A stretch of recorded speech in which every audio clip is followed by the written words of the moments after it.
கர்த்தருக்கு ஸ்தோத்திரம். இன்றைய காலை மன்னா, உனக்கு ஒரு மகிமையான எதிர்காலம் உண்டு. விசுவாசத்தினாலே ஈசாக்கு வருங்காரியங்களை குறித்து யாக்கோபையும் ஏசாவையும் ஆசீர்வதித்தான்.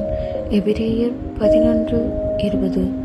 விசுவாசமானது நாம் ஆசீர்வாதங்களை பெற்றுக்கொள்வதற்கு மட்டுமின்றி நாம் பிறருக்கு ஆசீர்வாதமாக இருக்கவும் உதவி செய்கிறது. விசுவாசத்தினாலே ஈசாக்கு யாக்கோபையும் ஏசாவையும் ஆசீர்வதித்தான். இங்கு யாக்கோபு பரிசுத்தவான்களையும் ஏசா பாவிகளையும் குறிக்கிறது.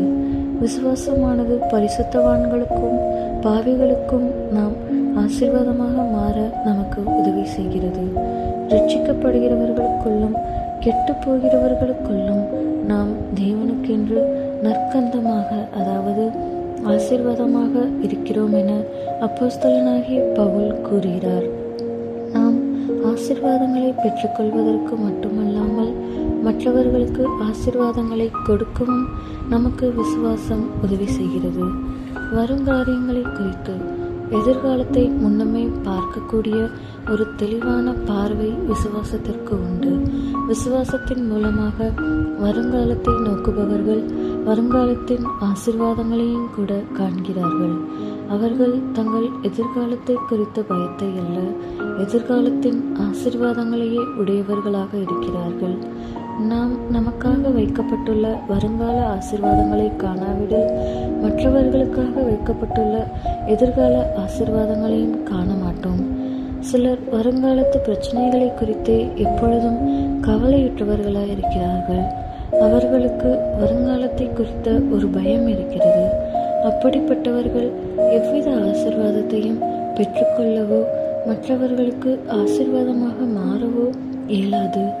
கிறிஸ்துவின் மணவாட்டியை குறித்து அவள் வருங்காலத்தை பற்றியும் மகிழுகிறாள் என்று நீதிமொழிகள் 31:25 எழுதப்பட்டுள்ளது. விசுவாசமுள்ள ஒரு தேவ பிள்ளைக்கு எதிர்காலத்தை பற்றிய பயம் இராது. மாறாக அவனுக்கு எதிர்காலத்தை பற்றி மகிழ்ச்சி மட்டுமே இருக்கும்.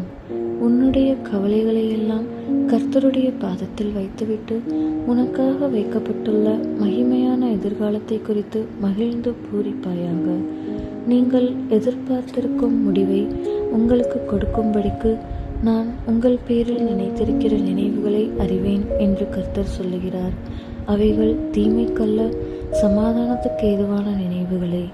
எரேமியா 29:11. ஆமேன்.